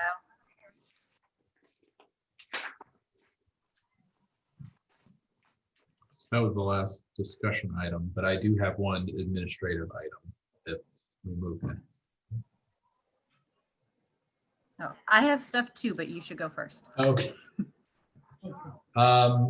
So yeah, the administrative one is the annual park and planning priority letters. Last year was the first year we submitted a letter to park and planning, kind of telling them what the town would like to see, recreation amenities in both the town and immediately outside the town. The three things listed here were on the last year's letter. Not much progress has been made, to tell you the truth.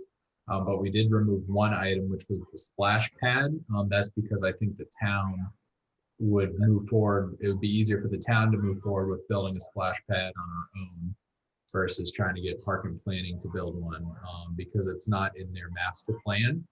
These other three items are in their master plan. We're just asking to bump them up in priority or at least fund them. And park and planning does have some other things in play besides these, including the Showplace Arena being rehab, Darnell's Chance seeing some funding, and the Sasser Fields, but those have been dedicated toward funding, and park and planning has already made these a priority. So these are just the unfunded items that we're asking park and planning to fund. So if I missed anything, or if anyone wants to come off, or any changes, or we want to add the splash pad back on because we want them to kind of look at that. But and this is going to the director of park and planning. It goes in now, so that when they plan for their budget submissions in the spring, they have it on file. I thought this looked like very reasonable, so I didn't have any concerns about it.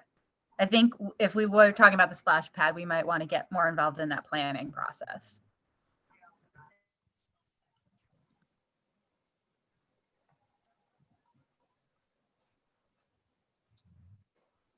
But if no other comments, we'll just put it on letterhead and the mayor sign it and we'll send it out. It doesn't need a board vote or anything, just input.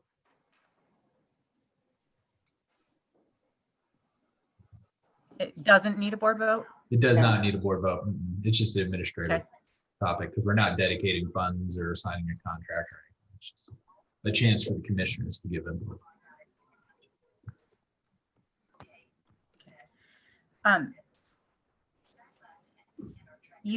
This is like a good segue for one of the things I wanted to talk about, which was we're meeting with Senator Peters on Thursday to talk about legislative priorities. So I kind of thought it would be a good idea if we all kind of knew what our legislative priorities were, and that so we would discuss that as a board. The only thing like I have mentally on my radar today is that the Water Street Bridge funding, that's a major thing for me that I would want that to go back on. But Linda, you know more about what the town's legislative priorities have been. And then I don't know if Janice, you have priorities, but it seems like we should be sort of cohesive when we go into the meeting on Thursday. I can touch on that too if the mayor doesn't have anything. One of the things I would like to try and get some money for is for our town streets. As you know, many, if not most of them, are in sad repair. And it is not going to be in our budget for a while to be able to do anything about it. So our infrastructure is in need.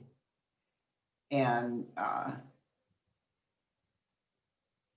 as we go forward with annexation, and when that goes through and we start moving towards the annexation properties, I don't want to leave our residents behind.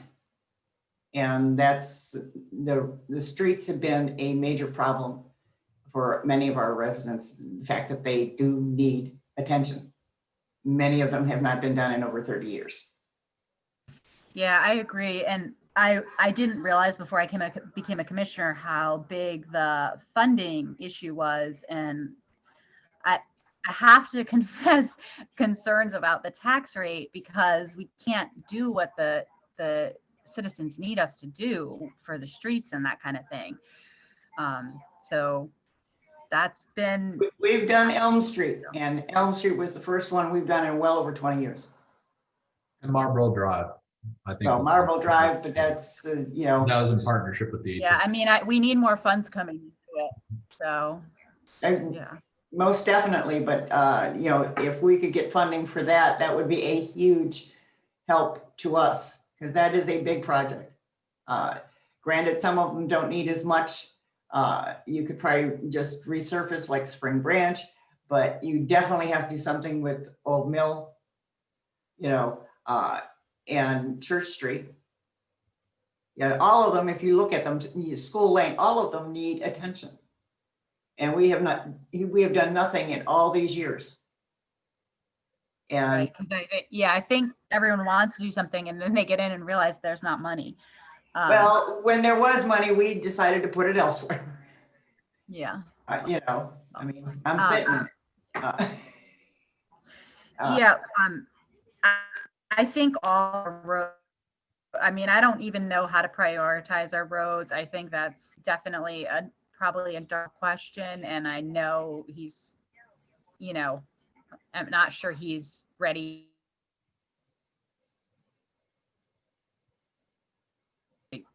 Do that without also like state highway or that kind of thing. But yeah, we need more money to be coming in to take care of the residents. And that's something we've been talking with Greenwell Consulting about, our lobbying firm, because they were asking what bond bill asked we wanted to do. When we first started with them, the bond bill was for the old stone building, $175,000. We got that, but then the county didn't give us the stone building, so we repurposed that last year for the parking lot and the pocket park on Main Street. Those two projects. So we haven't spent that money yet. That project got put on hold because of COVID and budget crunch. But he was asking what we wanted to do this year. And one thing we did talk about was the infrastructure, some sort of infrastructure grant to the town for both that and stormwater management, because you got to be able to move water. I think that's a big thing. A lot of our streets don't have curb and gutters, the Rectory Lane, School Lane, but putting in the gutters or the system on School Lane definitely needs help with the, you have that area that floods in front of the Board of Education, but getting a pot of money to at least rehab some of the streets. School Lane and Rectory is going to be the biggest pull. Spring Branch is going to probably be the easiest just because it's just a mill and resurfacing project. But I know School Lane's a complete reconstruction with sidewalks. So is Wilson for bid, and then Rectory, how much of that you want to get into. And then Church Street, I mean, you can't tell where parking lots start and the street begins along there, and especially at the 7-Eleven. So it's. I have solutions for Church Street, and they're not simple. Absolutely. Then you can start incorporating the Green Street stuff as well, and all permeable pavement and whatnot. So that's, I think that's one legislative ask for the bond bill to discuss with Senator Peters, and would be some sort of infrastructure, mainly for streets and sidewalks and walkability would be the big ask. And then the other big thing is the speed camera on 725. That would be the other large legislative ask that I think that we've been working on both with him and also Delegate Harrison, who's a county delegate, but she's the one pushing that bill through for us. And that's still in play. That's still in play. It got cut short by session ending early because of COVID last year. And then just to give I apologize, I didn't get this to the commission in time. I went out of town, but kind of the plan and how we've done this meeting with Senator Peters in the past is kind of, we open it up, introductions. He's meeting 2 new commissioners, obviously. So just a round table real quick. Then we kind of go into, I'm preparing a presentation of like what has happened in the past year in the town and where we are on certain projects. And that's where I was going to kind of slip in that Water Street Bridge being pushed back and some great pictures of it flooding that we've gotten in some other roadways that we've gotten that are flooded, and some pictures of some of the streets we have, but also some of the positive things we're moving with the Heritage area, Main Street, Maryland, playground progress and whatnot. And then we open it up to him to kind of talk about what legislative priorities he sees going into Annapolis this year. I know police reform is going to be a big one. So just talking about where he sees that in the budget. And then we kind of end it with what the town goals are moving forward. So I'll be working on an agenda presentation. I can send that out to everyone tomorrow. But if I missed any other legislative priorities, for the commissioners, I can, but yeah, I'm hearing infrastructure, speed camera.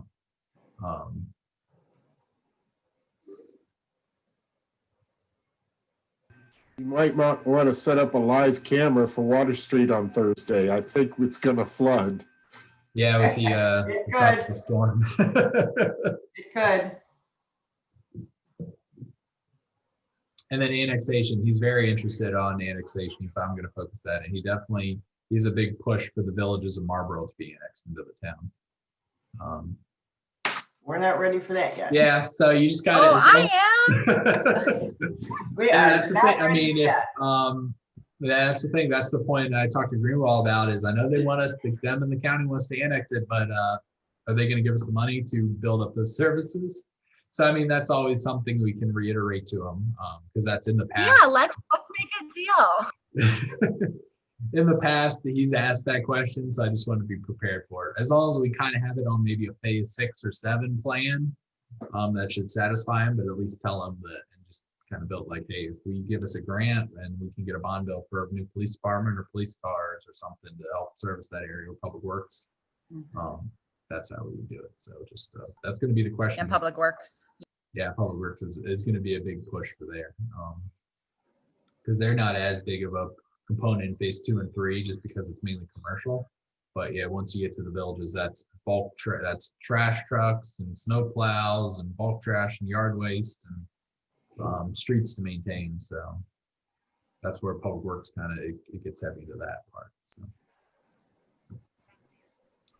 Yeah, I mean, it's a huge, us pulling our team up, our staff up to support that. So it's a huge thing to bring in.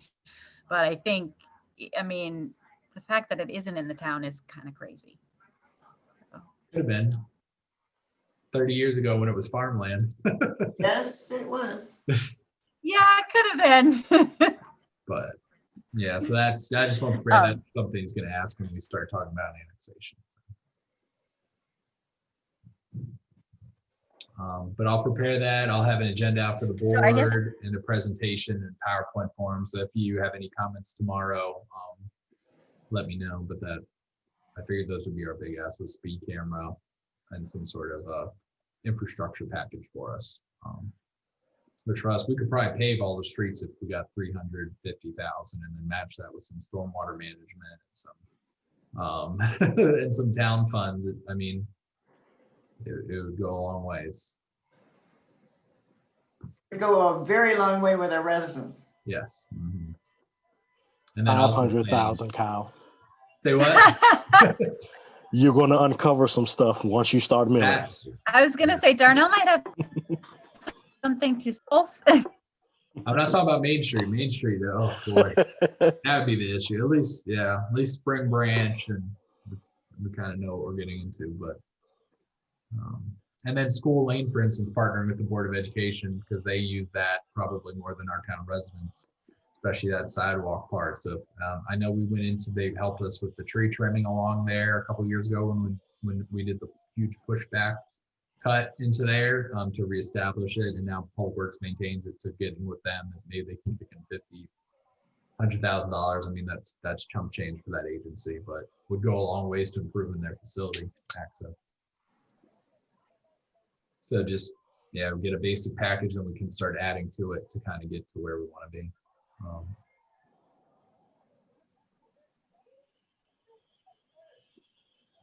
But then we also have to think about a new police department, Public Works department.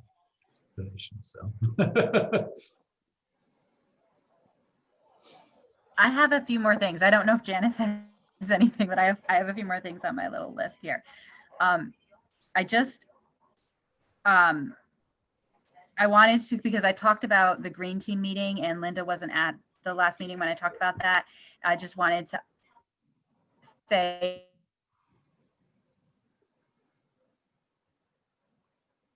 again, that we talked about having a kind of a regional approach to the green team, starting off with activity, anyone bearing a cost, whether that's in volunteer time funds. So working with the area HOAs to try to build up a green team that's regional and that may ultimately segment off as different things happen with Sustainable Maryland and we expand ourselves as a town, but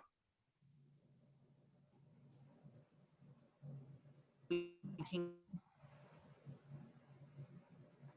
Okay, get so started, you know, I did listen to the education stuff tape of the out, last maybe meeting. get some, like discounted post function or something like that. So that was, I'm sorry. And then, so then we had talked, well, Kyle had mentioned after the MML meeting about racial equity impact of all of our policies. And I know we have the Black Lives Matter. I think it's a resolution and not an ordinance. So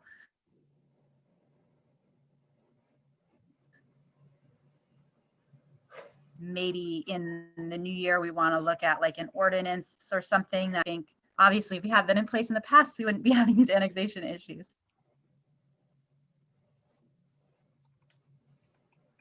And then we had talked about having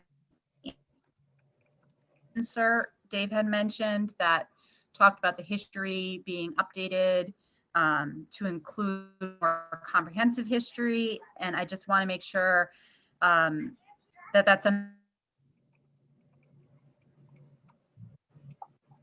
Janice and I have a chance to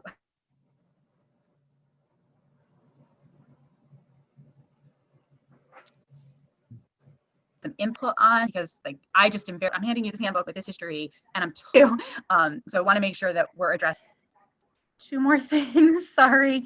I have just to check in on if we are dealing with the business license. We missed most of what you said because it was like cut off like this. Oh, I'm cutting in and out because my daughter is. Yeah, like about at least a half of maybe 20 seconds. Of what Was that about the handbook? I don't know. Yeah. Kind of cut out somewhere in Black Lives Matter right after that. Sorry, I'm not sure if it's because my daughter is running something at the same time or where I am in the house. I was just saying that for the racial equity impact, there are some, I don't know if we want to look at doing an ordinance or whatnot for the future. But that, I mean, maybe is something we can talk about in the new year or in December, whenever we get through these other things we're doing. And I was also talking about the town history on the insert for the handbook. And I just wanted to make sure Janice and I had a chance to have an input on what that insert says, because I personally am uncomfortable with bringing people this handbook and saying, here's a handbook that represents the town, except for it doesn't represent you, but I'm supporting that, if that makes sense. I want it to I want everyone to feel like we are representing them all. And I know we're moving there, but I really, if I'm going to give something to someone, I want them to hear how I'm moving there or have a list of the things that we're doing. So that was, those two were kind of tied together in my head. And then the last two things were we going to talk about business license overhaul, Linda, next month, or do you want more time to work on that? Well, I think that we need to sit back and see just exactly what we have already pushed into next month. Yeah. We find out, whoa, we've got 11 things on the agenda. Right. I do that. So that's what I wanted to ask about it. We're sending out the letter now, and I will be scheduling a business meeting in December 2nd, actually, with businesses. And so it will probably, with any luck, I'll have a report at the December meeting. Okay. Town meeting, as to what direction, you know, we need to go. Okay, yeah, I just had wanted to ask, so that is good. Because I keep a running list, so I'm checking things off. And then the last thing is I got this letter from MNCPPC about rezoning. And so it seems like they're just rezoning anyway, and they're gonna do the rezoning that puts OHMs potentially out of historic designation through their regular rezoning. So I wasn't sure. I guess I'm concerned about spending the town's money if like there's already a separate process in place that's like negating what we're doing. I mean, I know we've decided to do it. I don't think they can do that. I will check with Kevin, but I don't think they can do that with the process that we've already put in place. Okay.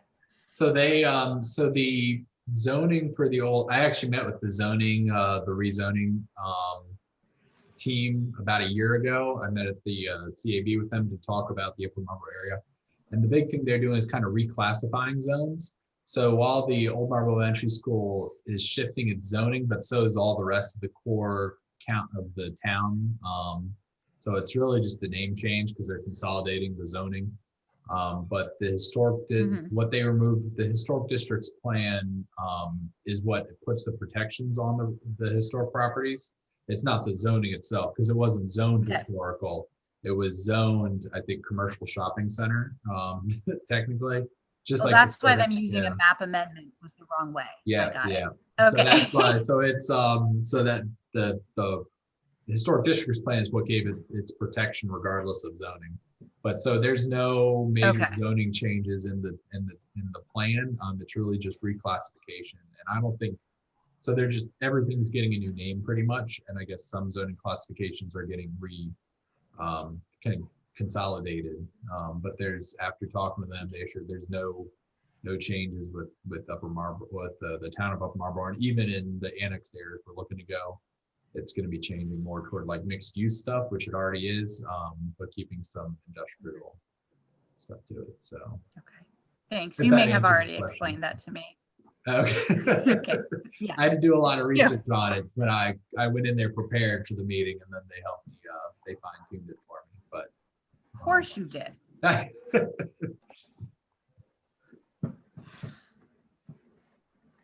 Okay, that's all my things on my list. Janice, you have anything? Yeah, I have a few things. Just wanted to find out in terms of like job descriptions, because I'm kind of going back to the HR thing a little bit. Do we have job descriptions or updated job descriptions for employees? Yeah, we do. We have drafts right now, but and good. I think we revised them a couple months ago internally with staff, but that was one of the things we wanted the HR firm, like, this is what we've done so far. Can you guys kind of take it from there? Okay. And then so, and also has I'm going through this myself right now, so that's why I'm also asking about it. Performance appraisals. So do we have that also for staff? Is that in place? And if it's not, then what are we doing to kind of to rectify it? Absolutely. So we did have that in place when I first got hired. I got appraised every year, and then Mayor Turner actually changed it so it was like it was a mid-year goal and 1 year goals, which seemed to work pretty well. So we did 1 year of that. However, when she left, the past years we haven't done it. So when she left in that transition period, it kind of fell through. But that first year she was here, we did that. But that's something else we wanted the HR firm to kind of come in and tell us, okay, these are the questions you need to ask and the system to put in place. But that's something we definitely want to do this coming year and move forward with that. So we have the old documentation. We have the stuff that Mayor Turner kind of put into place, but we kind of wanted to hybrid blend that. Okay. Did I miss anything, Mayor, on that? Nope. Okay, yeah. Okay, so all of these things are going to be handed over to our HR so that they can review. Yeah, so they can. It's right on track, provide all the templates we need and all those things.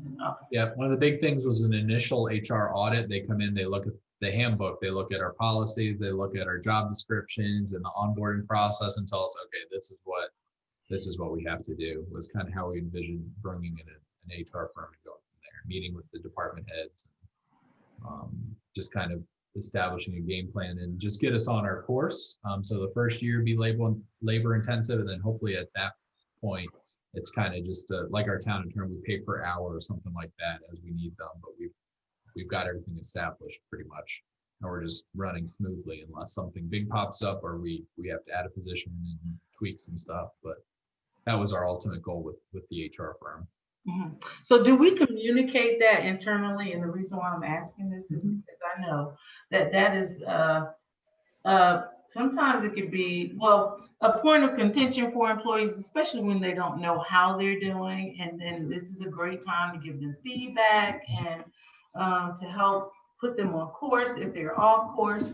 So has it been communicated to let them know, like, this is what we're doing, where we are, so that if you haven't seen the performance appraisal, this is what's happening and you can expect, X, Y, Z. Absolutely. So we haven't communicated anything to date because we didn't have a new system in place.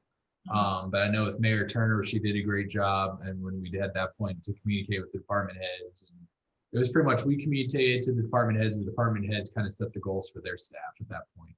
But I'm just saying, like, letting, like, you putting out maybe a memo to the department head saying, this is where we are with, in terms of getting these things taken care of. And if your staff are asking you about performance appraisals, then please let them know it's on our, the board's, list, and this is what we're expecting to do. So, the reason why I'm saying that is because then it helps them to understand that we have not negated our responsibility here, but and therefore we want to let you know where we are with it. We just haven't dropped the ball, and you don't know what's going on, because this is when folks get frustrated. And the more that we can do, it's all about communicating. And the more that we can do to make the employees feel comfortable that we know what you need, but yes, we haven't gotten it quite yet, but trust me, we're on the path to getting that.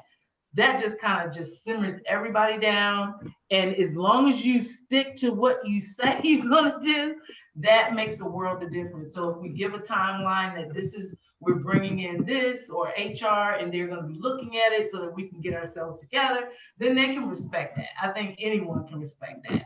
And then just stand by your word. We have to stand by our word. Absolutely. I think that'll be helpful. Yeah. Agreed. Oh, thank you, ma'am. I think we may have lost, oh, no, she's there. So I said, I think we might have lost the mayor, but she just moved further down.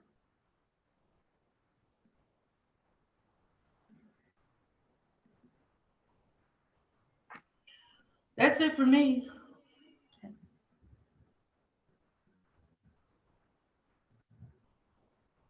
Yeah, I think we're, Everything's done? yeah, I think, yeah, you ready to close it or no? Okay. I was gonna sneak up behind him. And I know that you have been here a while now. And we wanted to give you a little something. We can't do half the things, in fact, many of the things that we do around here without your assistance. It is amazing what you have done in 5 years. Hey, Kyle, real quick, can you make the screen, can you take that stuff down? We can actually see. Share screen. Yeah, I can do that. We can't see her. We can just see you. You don't have to see me. He's 5 years. Well, Yeah, is that better? Linda's not in the box anyway.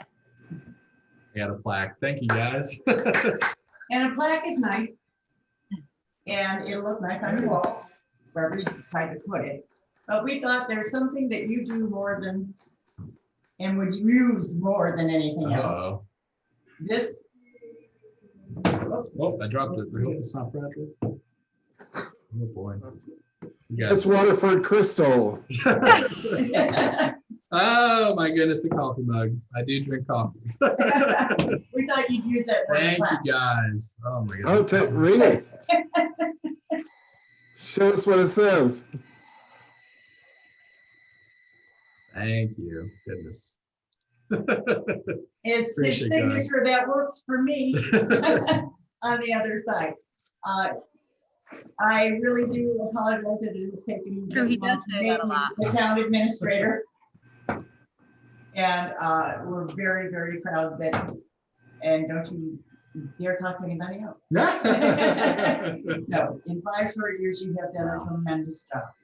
And you've taken this town in directions that it never thought it could go. I appreciate that. Well, it's definitely We appreciate you very much. it's a team effort, and I'm still learning every day. There's So, this is a learning curve for everyone. So once again, I know we couldn't have gotten this far without you. I appreciate it. Oh, goodness. Good job, Kyle. Congratulations. Yes. Congratulations. Time flies. I was hoping you didn't think we forgot about you, but I honestly forgot myself with everything Oh, going okay. on until I got all the. That's text why I had to get the messages. cake because Dave didn't want you to feel forgotten. Oh, okay. Everyone was glad I got cake. and that's that package that Sam got from School Lane. Oh, okay. Yeah, and I was just getting ready to say, where's our plaque? It's due. That's right. I went to the random address on School Lane. I forgot. About Yeah, for a week. I was wondering what was in there. Oh, goodness. Thank you guys. Yeah, we had to do this one on the side. Yeah. So Congrats. Thank again, you. very much appreciate all the work that you do.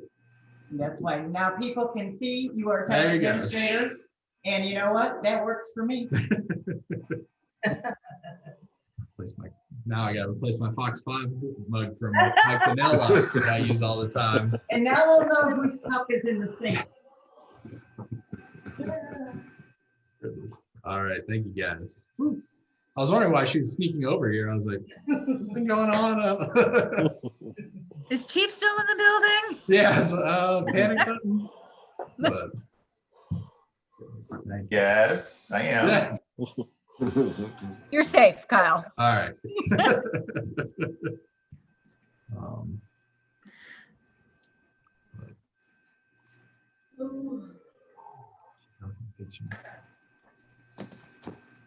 that is, We better go before I make a list. yeah.